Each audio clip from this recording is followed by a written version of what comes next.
Hello there! So today, August 10th, 2017, is exactly 1 year since Athena and I got on the airplane to the Czech Republic. So today I just wanted to kind of go over my experiences and what I've done and what I've learned over the last year living here in the Czech Republic.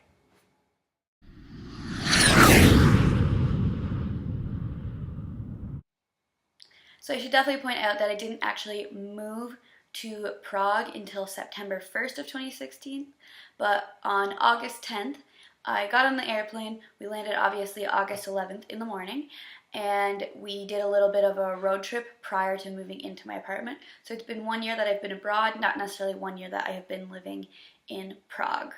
So I feel like I should definitely start with where I've been so far. To me, that's most interesting, and to I think a lot of people that would be the most exciting part of living abroad, so it makes the most sense to start there. I do want to preface this by saying I have done a significantly less amount of travel than I thought I would have done up until this point. There are a few different reasons for that. The main one being that I do have a very expensive trip in the fall that I have been saving up for. The other one being that when my mom came to visit me in the spring, I did take 2 weeks off of work, and I did spend a good chunk of that time in Prague. Of course, we did do a little bit of a road trip, and I did travel a bit while my mom was here, but we did spend quite a bit of time exploring Prague together. As I said earlier, when I did first get here, I did rent a car, and me and Athena went on a road trip. So we traveled for 3 weeks. We camped the entire time in a tent, and it rained almost the entire time. So the first stop that we went was a small little village in Austria called Hallstatt, and that was probably to date one of my favorite places that I've ever been in the world. When we were there, we did a lot of really cool stuff. We went in ice caves, we saw some really great views of mountains. The village itself is like in a little valley in the mountains, so just stunning place. And we also rented a boat, and me and Athena went on a boat ride, which was Athena's first boat ride. After we went to Hallstatt, the next stop was Bled, Slovenia, which was, again, very beautiful. It looked like a fairy tale. And there we actually stayed in, I think, the coolest campground that I've stayed in Europe. It was the first one I've been to that was similar to what you would expect in a campground back home. It was a beautiful little village. There was not that much to do there. We did go into Triglav National Park and to Vintger Gorge, which Vintger Gorge is absolutely amazing. But yeah, I definitely really enjoyed my time in Bled. The next up was, I know I'm going to say this wrong, but Ljubljana, Slovenia, which we only stayed for 1 day, and I don't tend to go, especially when I'm with Athena, I tend to go to more outdoorsy places rather than necessarily going to a city. And then after that we went to Balaton Lake, Hungary, which was quite beautiful. We went swimming. There was a little beach at my campground, of course, because we were staying on a lake. We did go to a castle in Sumeg, which is close by. That was the first castle Athena had ever been to, so that was a lot of fun. There were some animals there that she was excited to smell. It was definitely a pretty little place. And then the next place we went was the Tatra Mountains in Slovakia. Again, absolutely stunning. We did quite a bit of hiking there. We did one day, I think it was an 8 or 9 hour hike. It was absolutely insane. That was, I think, one of the coldest places I have ever camped in my life. It was absolutely freezing there. It was very, very beautiful. Our campground was right in the mountains.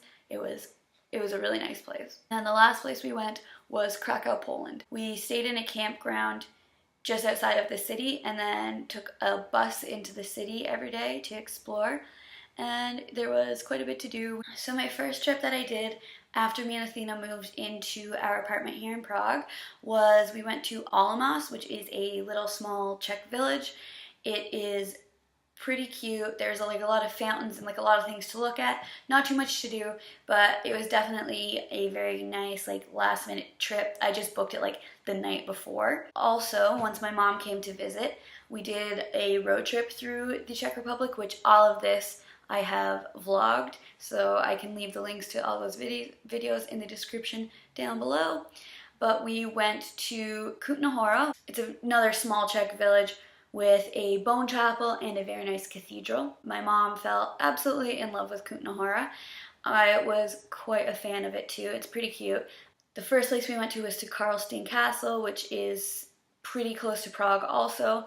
Then we went to the Toknik ruins, which was super, super, super cool. That was the ruins of a medieval castle. I let Athena off of her leash and she like ran around wild in this castle because that was allowed there, and it was really cute. After that, we went to Český Krumlov. So we spent a full day in Český Krumlov, which is, I would say after Prague, is the most well-known city in the Czech Republic. I had been to Český Krumlov before. That was the number one thing on my mom's list to do while she was here, was to go to Český Krumlov. So we did go there. It was adorable. Český Krumlov is the cutest. And then the next place we went was to Brno, which is Prague's second biggest city.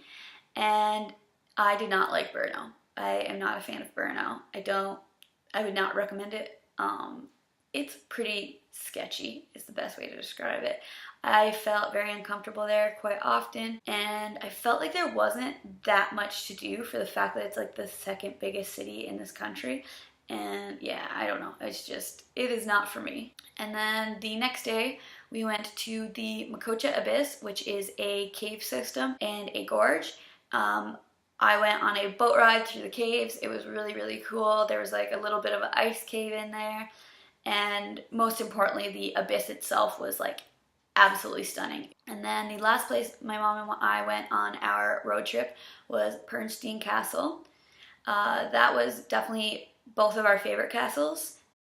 But other than that, I mean, I haven't done too much traveling outside of Prague, but even in Prague, I have done quite a bit of exploring. Especially when my mom visited, we did do a lot of like really touristy stuff. So now that I have covered where I have been, I do want to talk about what I have done since I've moved here. So I definitely have learned pretty much no Czech at all, which I didn't really expect to do good at learning Czech, but I'd have to say after a year it's kind of embarrassing how little Czech that I do know. I would say I have about 10 words or phrases. One of the last ones I learned was nemluvím česky, which means I do not speak Czech. And basically since I've learned that, that's just like my go-to. I never say anything other than that. Another very weird thing is after a year here, I still will look at the price of something and convert it into Canadian dollars. In fairness, I do still use a Canadian bank account, but yeah, it's kind of ridiculous that I do that. I do have to say one of the harder things that I have found in Czech Republic was it is kind of hard to make friends here. One of the main reasons being that it is such a transient city. So a lot of the people that I met and was friends with when I first got here are already gone. So it kind of makes it more difficult to, keep your friends when they're leaving the country all the time. Another reason would be that I find I have some difficulty maybe like relating to Czech people or Eastern Europeans. Like the pleasantries that we use in Canada kind of come across as fake here, whereas to me, like the way that they don't use the same pleasantries kind of comes off as like people are cold here. So it's not one of us is right and one of us is wrong, but for me it's just, it is hard to relate in certain ways because it is a very different culture. There's like a very much like bluntness to European people, whereas I don't find that with Canadians or necessarily even Americans, but there's just this bluntness that to me can come across as very rude and to people here, obviously they don't think of that as rude, and it's not that they're wrong in doing that, but to me it's just something that I'm not used to, and it's something that's very like hard for me to deal with. But it is something that the longer I'm here, the more I'm getting used to it and the more it's like not bothering me, I guess. So that is something that I don't think that I was necessarily expecting to have such issues with. So the hardest part of living abroad to me actually doesn't have anything to do with where I am or like the Czech Republic in specific. The hardest part for me has been the things that you miss back home. So obviously I miss my friends and family back home, but with modern technology like Skype or Facebook, whatever, we do stay in contact a lot. But the one thing that does still really, really suck is missing out on things that like events and stuff back home. So I do have two older sisters. One of them is engaged and the other one is pregnant. So right now I am missing out on a lot of like functions and stuff. I don't think it had occurred to me how much missing those functions was gonna suck. I thought I would just miss my family and friends, but missing the specific functions, I would say, is probably the hardest part for me. So a big question that I do get a lot is, am I moving back to Canada? Am I going back to Canada? And the easiest way to put it is, I don't think so. I am going back to Canada in November for a little trip, but I don't have any plans to move back to Canada. I do think that I will move out of the Czech Republic. I don't think I'll necessarily move out of move back to Canada though. I do think I'll stay in Europe. So until last week, I was actually kind of stuck here because of my visa. Now that I do have my Italian passport, I am able to live anywhere in the European Union that I do want, which definitely opens things up for me. So, as I said, living in Czech Republic forever? No, probably not. Moving back to Canada?